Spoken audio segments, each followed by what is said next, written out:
Welcome to the 100th episode of the Crit House MyFIVE series, and we are honored to be joined this week by the amazing Eugene Richards. Eugene Richards is widely regarded as one of the greatest living American photographers, known for his unflinching and deeply humanistic approach to documentary photography. Born in Boston, he studied under Minor White at MIT before launching a career that has spanned decades, capturing some of the most raw and powerful moments of American life. Richards' early work with VISTA in Arkansas led to his first book, Few Comforts or Surprises. His self-published Dorchester days brought him critical acclaim and an invitation to join Magnum Photos. Over the years, his searing images of emergency rooms, addiction, poverty, and urban life have appeared in Life magazine, the London Sunday Times, and the New York Times, amongst many others. His book, Cocaine True, Cocaine Blue, remains one of the most unflinching visual records of the American drug crisis. Honored with a Nikon Book Award and multiple ICP Infinity Awards, Richards continues to challenge and move audiences with his photography. In this episode of the Crit House MyFIVE series, our 100th, he shares 5 works of art that have shaped his extraordinary career and vision. Those works from W. Eugene Smith, Robert Frank, John Steinbeck, Terrence Malick, and the photographers of the Vietnam War. My dad was a shipyard worker. My mother was cleaned houses, actually, for a good deal of time. At the age of 12, we moved to Quincy, which is a town south of Dorchester. And it was years later, after a lot of life changes, that I moved back to Dorchester and it became home. It's still in a curious way. It's home for me in many ways. It was in a way, the birthplace of the kind of work that I've done, and it even fits into the mentality, I think, of the kind of things we chose together to show today. My photographic life, well, my life changed. I was a college student. I went to Northeastern University to study journalism, worked at the Boston Globe for a while, found out that I didn't want to be locked up in a newspaper, but I didn't know what the alternative was. Got in a little trouble with the draft. It became a draft resistor, which is very complicated, which we could talk about later, meaning for anybody who has been a protester or resisting, like the Vietnam War, you were a split mind for the rest of your life about what was the right thing to do. And wanted to study photography, and the only thing that I knew about was Minor White's classes in MIT. And Minor was a different kind of photographer, as we all know. He was an exhibition photographer. He photographed landscapes and news, and interesting man philosophy-wise. He was very much into kind of spirituality and slowing down. I was not a street kid, but I was kind of wired, as everybody was back then. So it was a time to learn how to slow down a little bit. So that's what I learned more from him at that time than anything else, is be quiet. If you can be quiet with yourself, it's worthwhile. And then I went down south, and it was there that, going on to as I began photographing mainly as a visitor, trying to get material back on the poverty conditions in the Delta, and then slowly into people's lives. As a social worker, I was basically bringing people to doctors. I was kicked out of VISTA after a year for political activity beyond what you're supposed to do as a VISTA. We started a little newspaper, fellow VISTAs and myself. So I was down there for about 4 years in the Delta.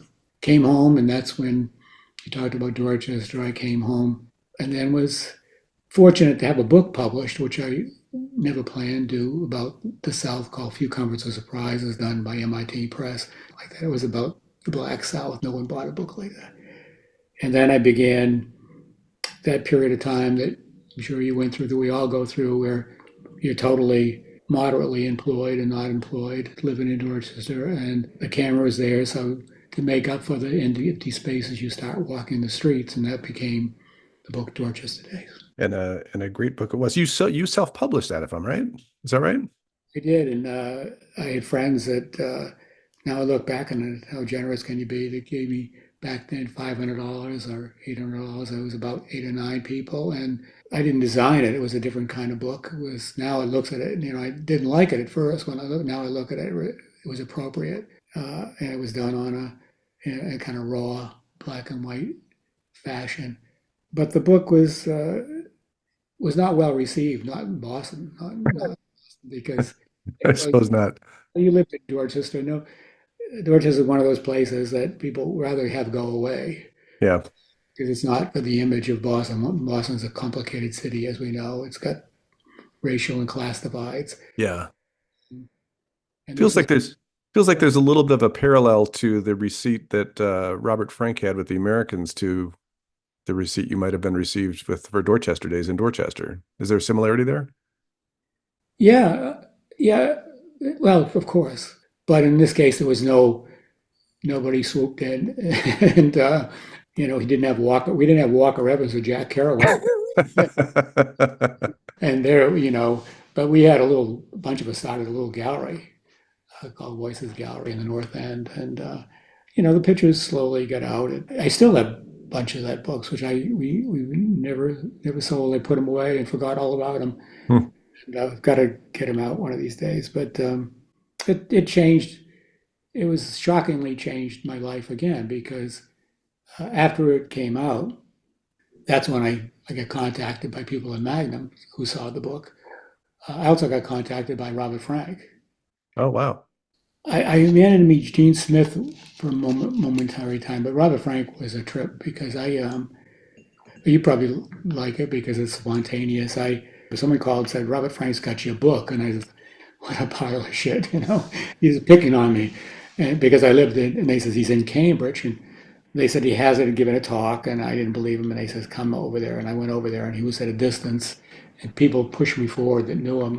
And I still remember that because I don't have a lot of memories, but I remember him saying that he had the book. He was just the book. And I think he picked it up there was a Harvard bookstore that sold photo books. The only one that really did it. And they had it out, and this man put it out there, and Frank picked it up.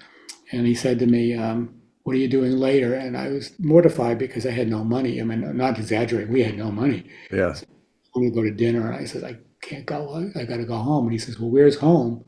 And I said, Dorchester. He said, well, I'll come there. And he did. That night, Wow. he come to the house. Never talked about photography. We didn't talk. He came to the house, and I was living. My future wife Dorothy and another friend from Dorchester came over. Thinking back on it, this visual, all we had in the house is a big gallon of ice cream. Everybody sat around with spoons. And then it was that kind of visit, and Robert Frank left. You know, what a story to have a book that you have that you put out, and this, I mean, icon, I guess, is the word that comes to mind. See it and want to know you and talk to you, and that's what an honor. That's amazing. Yeah, I didn't think about it then. It just made you scared. It's like, and then he was so as he was. I mean, since then I read the books and I know about this and that about him. But in my life, he's always been this sort of laid back kind of guy where you can hang with him and not talk. And even when he was, very, very elderly, I mean, that's what we do. If I got together with him, I wasn't a best friend, but if I got together, we would just look out the window, have coffee, and it was that kind of relationship. So, but you are often described as a photojournalist. Is that a word or phrase that you resonate with? Is that how you think of yourself? If push comes to shove, I'll use that word. I think, Okay. and I have been. I mean, you work for publications, you work for the New York Times, or Life in the past, then that's how you identify yourself as a photojournalist. If you're giving a story to go out there and you have to cover the story in the basis, you're a photojournalist. Maybe I would like the term, but it's not a term people use very. Probably a social photographer would probably be more appropriate Yeah. in the sense that I hang out with people. So very often it's less, it's sort of like us now. I mean, you don't go out with a theme in mind. You go out there to see what would happen. People say, how do you explain it? And I think it's a matter of personality and things that trouble you and things that are positive about you, and also the fact that some of the things that I do can be learned, some of it can't be. Some of the approaches to meeting people, and what we're doing right now is exactly roughly what I do when I go into somebody's house. Is I ask them as much as I can about their beginnings or something. If you go into somebody's home, you don't say, you tell me about what it means to be a poor guy. So you work on relationships, and also I've never felt in myself the camera is always is to this day it's not something I love, the camera. I accept it as being kind of uncomfortable, and there's things that I tell people, I'm more comfortable if I can get in a close of space, and that comes from just watching people. And basically speaking, if people do that to me, then I'm not an aggressive photographer. That'll be it. Not that I will move away, but I'll just close down. So it's a matter of building kind of trust, and if that's what people want to do, and that's a choice they make, there's methodologies for it. But it comes from a way. And I'm trying to think. I've always tried to think about what it was. Well, Gene Richards, let's do this. Let's go take a look at the five influences that you've chosen in this MyFIVE discussion. So we will start with this Eugene Smith image, the nurse midwife. I think the nurse midwife mainly. There were a lot of works, of course, as World War II pictures, which I still think he was probably the greatest World War II photographer until his wounds and all the things that happened to him. He mainly the greatest because he brought a style that a lot of people didn't have. The Maud Cullen story, this is a nurse midwife, stands in mind, not initially, but it came later because it was such a unusual, brave story for even Life to do at the time, when stories about productive Black Americans weren't terribly popular. And this is a woman who was obviously just a great lady who performed medical services of all kinds across the board. So she, fit into my future consciousness in some way. And Smith was also important, of course, with the Minamata book, which is about pollution in Japan. He was way ahead of the curve in terms of, now we're talking about the oceans filling up with plastic. Not so much a doomsdayer, but saying, he was an empathizer. I think he could, for all of his problems, which he had many, he could see that to the core of some things, like the possibilities to the planet. You take one story like Minamata and how it extends to all of us. It was the sense that you were there, I think, even to this day. Matter of fact, this kind of photography is getting rarer and rarer, as we all know now. Yeah. Almost everything that's done for most magazines are pose portraits. People like to get past that. They call them collaborative portraits, which is a lot of bullshit. But it's mainly a point of view before you arrive at the situation. And it's because it's more difficult, honestly, I think, to have to wait. And the possibilities of failure are huge when you don't construct pictures. I mean, I didn't know what he had going from. It was so funny to read about him being meth addict, this and this and this, and yet somehow in the presence of his subjects, he became obviously something else. And I think probably the secret, he had this big, difficult personality that they say, but he had an ability to subvert that personality, which is really what you have to do this kind of work. Is you have to take even what you feel about yourself and tuck it in the back pocket. No one cares, after a certain point, they don't care you're a photographer. They certainly, in a way, an anecdote from Robert Frank, not that many years ago, I was with him. He was an old guy, and we were sitting outside of his place, and it's one of the rare visits I have. And he would go outside of his place on Bleecker Street, little Italian T-shirt, we call him, and he looked like a street cleaner. He was dressed in these grungy clothes, but people came by, and a bunch of Japanese tourists came by, and they saw him, and they said, "Mr. Frank, could I take your picture?" And I was sitting with him, and he says, "Sure, take my picture." Almost on cue, a little while afterwards, a very well-known European photographer came by, explained that he did this film, he did that film, he's got these books, he did that books, and he said, "Can I take your picture now?" And Robert Frank said, "No." He was really upset because he saw me sitting there, and he says, "Well," and he went away, and I said, "Well, why did you say no?" He says, "Because I don't care who he is." And the more you proclaim yourself, I think, how important you are, he couldn't be bothered. And speaking of Mr. Frank, that's the second image for you. This one strikes me of Boston. It does, doesn't it? It is South Boston, where behind this, quote, democratic city is something quite the opposite, or something very troubling. So it struck me that this has always been the life of that I had as a photographer. Nowhere where you go, whoever you meet. When I was in the South, when I worked in Boston and in South Boston, you meet some people and other people were peering out at you and not appreciating you being there. You had to be aware of that and cautious of it as well. I covered, and that's what I mean, I covered the South Boston busing move back in 1974, 75, atrocious period of Terrible time. just horrendous. It's never been quite shown as ugly as it was. The interesting about the book to me is that there's pictures that all strike you in various different ways, but this struck me from my Dorchester home. So your third discussion, you talked about Cannery Row, and the book that we decided to talk about would be Sweet Thursday, which I have not read, so I can't participate in too much of a discussion. I've read Cannery Row. I got it asked backwards. I read Cannery Row first, and Cannery Row, I remember, was very small. It was 120 pages or something. When I got done with it, I was very disappointed that it was over. I remember I wasn't the greatest reader, and I didn't want to sit with a book, but I was going, oh shit, the book is over, and I want to see these people. But it wasn't for years later. Sweet Thursday was about the same character, and he came back from World War II to the town, and that became Sweet Thursday. Doc fell in love with a woman there who might have, if I remember correctly, may have been a sex worker or a prostitute at that time, or whatever the case is, partly a waitress or whatever it is.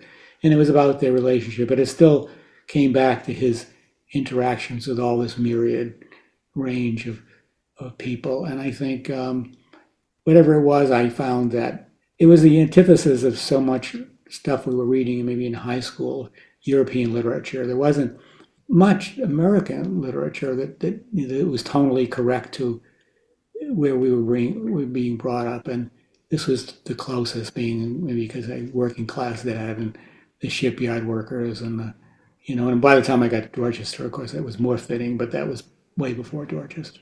In Dorchester, for example, the center place of my work on that Dorchester book was a bar called LaSalle's, which is in Upper's Corner. LaSalle's could have been right out of this. I mean, you sit down and in comes, Rita, who a large-sized Micmac Indian from Maine, who's everybody's afraid of because she's so tough. And then the person behind the bar, his name was Billy, who was always selling hot TVs. Everything came over the bar. People would come in. At one point, we had a funny moment. Again, it's anecdotal for him. But some TV crew saw the Dorchester book and they wanted to follow me around. And I said, you really can't. And they said, oh, you insist, no problem at all. They were outside of LaSalle's bar. And he came out and told them, he said, now get the cameras ready. He says, but just know, I know where you guys live, but, I'm a thief and I steal TVs. And this is where they are. And he bent over and showed them his cheeks. They didn't know what to do. Because they, instead of doing what they should have done, was say, come in and introduce himself and saying they intruded and kind of humiliated them. So we move on to number 4 for you, and this is Terrence Malick's movie Badlands with Sissy Spacek. Yeah, Martin Sheen. Yeah. So why? So tell us about this movie and why this is of influence for you. I've been puzzling it over because I haven't seen it for years. I think thinking about when I saw it, because it came out in 73. So anyway, I had just come back from the South. The film was done in South Dakota, but it was actually about a serial murderer named Charles Starkweather who did his killings in Nebraska and Wyoming. Charles Starkweather, I think they aged it up a little for the film, but I think he was 19 and she was 13 when they met her. He was a much more horrific pervert even in the film. And in the film, he ended up killing the parents, or the father at least in the film, as I remember it, then taking her away. There was always a question whether she knew the crime he committed. Oh. As they passed along in various places, he said it was the most fun he ever had, Charles Starkweather, before they put him in the electric chair. And in reality, in the movie, I think he killed 5 or 6 people. He killed 11 or 12, including a baby. And yet he was kind of hip and stylish and handsome as he was. And I think it was the It was the American landscape that drew me to the film. Terrence Malick is physically a gorgeous filmmaker, and it was the voices, I think it might have been hers now, I'm not sure, telling the story. I later, actually worked for Terrence Malick for a short period of time. He was working on a movie called To the Wonder, and he called me up and he said to me, would you come out there? We're doing a fictional film, but we want to put real characters in the town in there. Could you go find them for me? And I said, shit, I would go anywhere for Terrence Malick at that time. And I said, be there. I didn't know what I was doing there. And I'd never been on a movie set. Javier Bardem was the actor, the wonderful Javier Bardem. Yep. Javier was, in a sense, I always thought about him right from the beginning as he was like a reporter in a sense. But his idea was to go into people's houses and listen to them. Oh, that's what I told him to do. He wanted to play a priest, and I said, well, the priests that I know, the good ones that I know, the good rabbis, the good priests, the good spiritual people, listen. That's what they do, like the good journalists listen. But I ended up having this camera, and we filmed everything that he did, meeting these people with a camera like that. And that was it. The film was over. These little pieces ran in Terrence Malick's film, little vignettes of him talking to people. But for years, I asked for this film back. Harvey wanted it back. He said, can we see what we actually did over this week? And he wouldn't give it back. 5 years later, Terrence Malick gave it back and gave it the right, and we cut it into a film, which is a pretty fascinating film because it starts as a fiction. It became a total documentary afterwards. Everybody was real, and they told their real stories, which were unbelievably devastating real life stories. So we'll finish up with this image from the Vietnam War. Now we're showing an image, but you didn't point out an image in your description about what was important to you. You mentioned that it was newspapers. I wasn't thinking it through. I think I was talking about a culmination of news reporting, photographs, trying to balance the protests. Like you mentioned, why did the monk immolate himself? The falsities that were coming out of the politician's mouth. And I think I probably mentioned that because that was formative then. Of course, those kind of politics have always been formative in my life. I came to do a book later on the consequences of the Iraq War. And the formative element there, of course, was George W. Bush, who I'll always feel should be in prison as a war criminal for the bringing us into this terrible, tragic war, which spread to some of the problems we have today. The journalists, the photographers, Philip Joan Griffith. There were people who were very inspirational. Philip was a photographer who did Vietnam Incorporated, but he put a lot of text in his photography books. A lot of context and a lot of politics into that book, protesting the war, though it came out a little late. But there were a lot of, the Haberle photographs, as was done by a person in the military who made these pictures. And the massacre was perpetrated by American soldiers who got some small time, but basically it was a whitewash. And I don't know how many people were killed. There were a couple hundred. And these are murder rapes. These weren't casualties of war, so to speak. And they were numbers of them. They said there probably were 3 of that kind of thing that day. I wasn't a photographer at that time. I wasn't equipped to do this. I didn't know this world to speak of. So all you can do is do your protest and see where it brings you. That work was, it stayed with me, the idea that you can't solve a problem with photographs, but you can provide background, you can provide context for some of the things that people are seeing. Recently we published a book, a new book coming out. It's not a show for a book because it's only in relation to what you're saying. It's a book called Do I Know You? And if anybody's interested in the process, it's probably the closest I've ever gotten to it because it shows the ups and downs of the little. It begins curiously with Robert Frank and how I called him. He's getting to be an old guy. He didn't remember me at all. So your ego, there it is. It doesn't know who the fuck I am. And then you go from there to people saying, why do you want to photograph me? They'll say, you want to photograph me? They could tell, but why? And you have to answer them. And some of the answers today are very loaded. The language of our time is so nerve-wracking. You're afraid to say to somebody, especially, this happened to be a black woman who I photographed, and she asked me, she says, you want to photograph me? And I said, yeah. She said, why? And I went trying to get some sophisticated fucking answer. And I says, because you're beautiful, because she was, but not in the way that other people think. And what she said in return was, yes, I am, which was totally true. but not to everybody's idea of beauty. But she thought she was too. My son always tells me, "Watch your dad. You're one of those serial touchers." That people delicate profession. Yeah. Yeah, well, it is. Things are fraught these days. Eugene Richards, what a great pleasure to talk to you again. I want to thank you for giving us your time and your insight and into the artworks and the things that influenced you to become the person that you became as a photographer and as a person. Thank you very much. Thank you. This is a very nice conversation. No, I enjoyed it as well. And thank you all for watching The Crit House.